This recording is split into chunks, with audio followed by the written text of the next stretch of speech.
Le Tibet est important, mais pour qui au juste? Il y a une mobilisation croissante de l'opinion mondiale en faveur de la cause tibétaine, mais en même temps, la résolution du litige politique avec la Chine n'avance pas. Au Tibet, répression, torture se poursuivent et surtout une large sinisation. Les dirigeants chinois veulent un territoire inscrit dans tout son espace historique et les Tibétains, de leur côté, tiennent à leur identité qui s'exprime par leur culture et leur religion. Voici la chaîne de l'Himalaya. C'est le plus grand système montagneux au monde. De part et d'autre de cette barrière himalayenne, près d'1 milliard d'Indiens au sud, plus d'1 milliard de Chinois au nord. L'Inde et la Chine sont là, face à face. Et n'oublions pas que depuis 1949, l'Inde est le seul pays, avec le Vietnam, à avoir été en guerre avec la Chine. Chine, Inde, deux mondes très peuplés, et entre les deux, on a une zone presque vide qui s'appelle le Tibet. Ce Tibet qui aujourd'hui est occupé par la Chine. D'abord les lieux donc. Qu'appelle-t-on exactement le Tibet? Voici l'extension de l'aire culturelle tibétaine. Elle fait environ 3 500 000 km². C'est une région de montagne et de hauts plateaux où l'on trouve aujourd'hui environ 5 millions de pasteurs et d'agriculteurs tibétains, cultivant surtout l'orge d'altitude. Après l'occupation chinoise de 1959, ce Tibet historique a été divisé en plusieurs provinces sous administration chinoise. Le nord-est, c'est la province du Qinghai.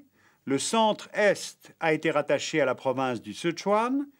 Ce qui reste est devenu, en 1965, la région autonome du Tibet. C'est cela qu'on appelle le Tibet aujourd'hui, cette région autonome qui fait 1 200 000 km². Lhasa en est la capitale, à la fois historique et administrative.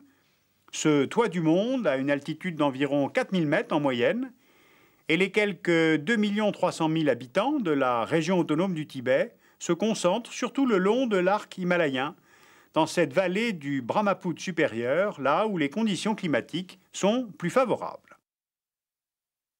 Maintenant, les hommes et les dieux. On ne connaît pas bien l'origine des Tibétains. Selon leur propre légende, ils viendraient de l'union d'un singe et d'une ogresse des rochers. Les Tibétains ont été les adeptes de la religion Bön avant de pratiquer le bouddhisme. Ce sont sur les croyances Bön, qui régissaient les relations entre les hommes, les dieux et les démons, que viennent se superposer les diverses formes du bouddhisme qui va venir de l'Inde.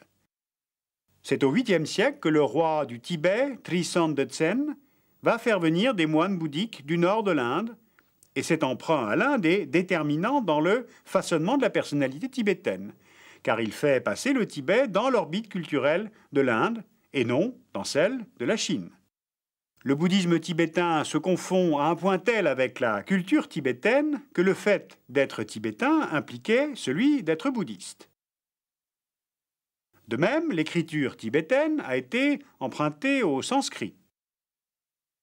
Songten Champo, le premier unificateur du Tibet, avait envoyé un de ses ministres au Cachemire pour étudier les écritures indiennes. Cet emprunt a impliqué un choix, c'est-à-dire un rejet des caractères chinois. Maintenant, arrêtons-nous sur la période mongole, qui se maintient par intervalles du XIIIe au XVIIIe siècle. Vous voyez d'où partent les conquérants mongols. Les successeurs de Gengis Khan soumettent militairement le Tibet et y désignent un chef spirituel dont le nom signifie Grand Océan. En mongol, océan se dit Talai, et Lama signifie supérieur religieux, Talai Lama, Dalai Lama, le Grand Océan. Mongols et Tibétains passent alors une sorte d'accord pour la répartition des fonctions. Aux Mongols, la gestion des affaires politiques et militaires, aux Tibétains, les affaires spirituelles et l'éducation. C'est exactement ce que propose aujourd'hui le Dalai Lama et que Pékin refuse au XXe siècle.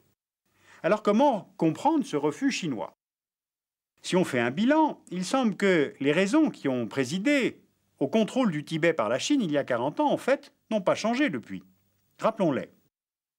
D'abord, en 1947, l'Inde vient d'acquérir son indépendance, les Britanniques sont partis, et Pékin se méfie beaucoup de l'Inde.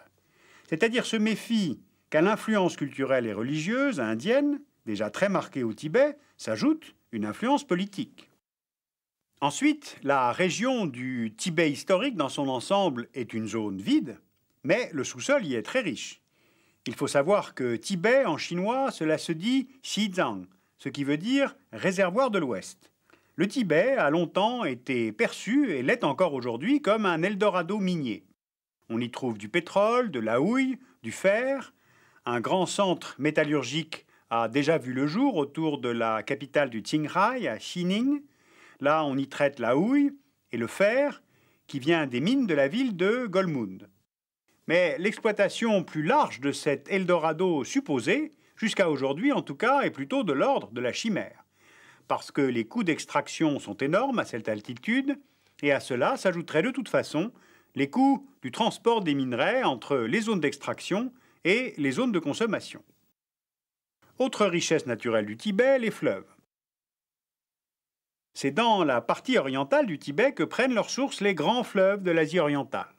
Le fleuve jaune, le Yangtze-kiang qui descend vers la Chine, le Mékong qui termine son cours au Vietnam, le Brahmapoutre qui se jette dans l'océan Indien, et la Salween qui traverse la Birmanie, et on a là tout le réseau hydrographique de l'Asie de l'Est.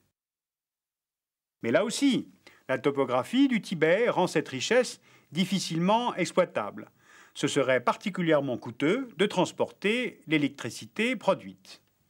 Mais la Chine contrôlant les sources de ces fleuves, cela pourrait un jour être un outil de pression sur les voisins. Autre mobile encore à souligner, les raisons d'ordre stratégique. On voit bien sur la carte que le Tibet est au carrefour des deux puissances asiatiques, la Chine et l'Inde. Donc le contrôle militaire de ce carrefour est un atout, et l'Himalaya, contrairement à ce que l'on dit souvent, n'est pas une barrière. Or, c'est bien plus avec l'Inde qu'avec la Russie que la Chine a des litiges frontaliers non résolus. L'Inde est le seul pays avec lequel la Chine a des revendications territoriales, et le contentieux porte sur 140 000 km², ce qui est énorme, et ce, en particulier sur la zone du glacier de l'Aksai-Chin. Et puis ce n'est certainement pas avec les essais nucléaires pakistanais et indiens de 1998 que la Chine va maintenant se désintéresser du plateau tibétain. Voilà en résumé le pourquoi de l'intérêt de la Chine pour le Tibet. Ce qu'affrontent maintenant les Tibétains après l'occupation par l'armée chinoise, c'est une arrivée massive d'immigrants chinois. L'idée, c'est à terme d'assimiler les Tibétains par le nombre, ce qui somme toute est possible car il y a plus d'1 milliard de Chinois et environ 5 millions de Tibétains. Culturellement, la langue tibétaine n'est plus enseignée dans les écoles. Politiquement, la répression continue, surtout contre la communauté monastique.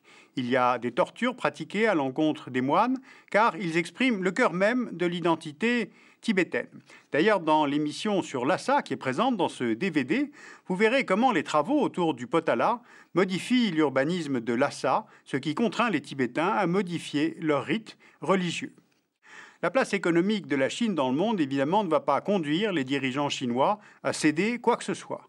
Et d'ailleurs, lors de la visite en Inde en avril 2005 du Premier ministre chinois, Wen Jiabao, la Chine a échangé la reconnaissance de l'annexion du Sikkim par l'Inde en 1975 contre la reconnaissance officielle par l'Inde que la région autonome du Tibet était partie intégrante du territoire chinois. Eh bien, la stratégie pacifiste du Dalai Lama, en fait, n'a pas fonctionné. Pourtant, il ne réclamait pas l'indépendance pour le Tibet, mais plus subtilement de conserver pour le Tibet l'autonomie de gestion pour la religion et l'éducation, et puis la Chine garderait le reste des éléments de souveraineté. En somme, c'était tout simplement reproduire le partage des rôles qui prévalait du temps des Mongols.